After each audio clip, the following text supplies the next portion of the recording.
4. December 5, PHL time. A 2-point upset of Oklahoma City on Friday, Saturday, PHL time, was followed Saturday, Sunday, PHL time, by the worst defeat in Bulls history.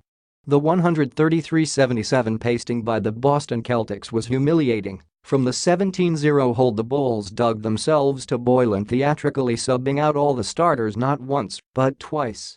Yet that performance wasn't even the most embarrassing thing the Bulls did last weekend. That came Sunday, Monday, PHL time, when players reportedly considered boycotting Boylen's scheduled practice. A couple of them initiated a group text late Saturday, Sunday, PHL time, to muster support for the resistance they thought it was excessive. Boylen later told reporters to practice after a back-to-back and on the lone slack day in a stretch of 3 games in 4 nights.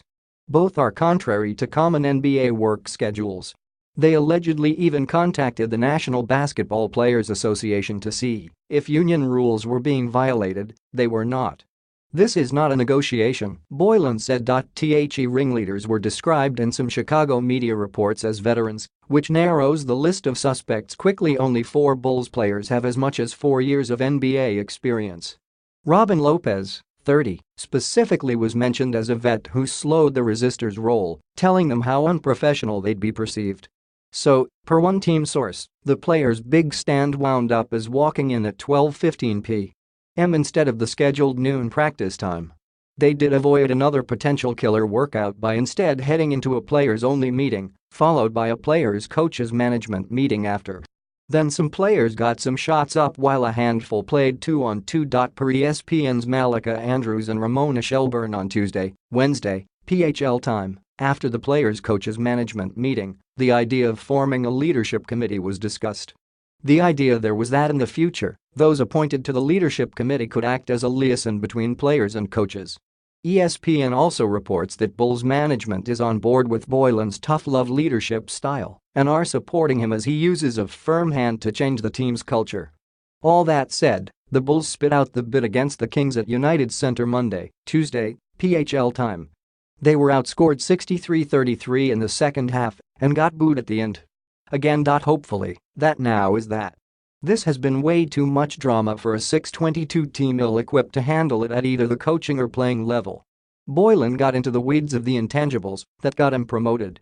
He was dwelling on basketball's last refuge of scoundrels, hustle factors, because that's what his bosses apparently value most, as evidenced by their dismissal of Hoiberg. Pushing the players as hard as he did in his first 7 days and talking enthusiastically about it to the media led invariably to players pushing back. They were wrong for doing so. The leaders on better, more veteran teams would have demanded a practice Sunday, Monday, PHL time, after Chicago's loss. But many of these Bulls players are too young, too inexperienced and too of their generation to realize how wrong they were.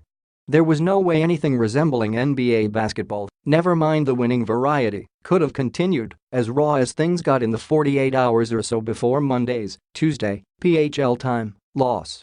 Now, in the hangover from raw emotions and a pair of regrettable defeats, Boylen can busy himself with the fine points of cleaning up the Bulls' defense, turnover woes and defense on 3-pointers and side pick and rolls. They all can use the itinerary quirk of a brief trip to Mexico City for Thursday's, Friday, PHL time, global game against Orlando, followed by games at San Antonio and OKC to do some familiar road bonding. Even the stop to face the Spurs can help, provided it gets Boylen to back off some of his Greg Popovich references in the presence of the real deal, and the Bulls players stop feeling compelled to remind their coach he's not Pop. If not quite tranquil, there seemed to be a calming down, maybe a playing out by late Monday, Tuesday, PHL time. Good, bad or ugly, I think that ordeal was good for the team, Bulls guard Zach Lavin said. Said Boylen, I think it's a blessing for where we want to go. Maybe. But like the coach said, when asked how the team digs out from such an emotional hole, the Bulls are going to be in win the next possession mode for some time. This group has built no track record and has nothing to lean on besides some talent. Oh, and all the new passion, energy and spirit. The Bulls and Boylen are stuck with each other, and they won't become any other team's nemesis until they stop being each other's worst enemies.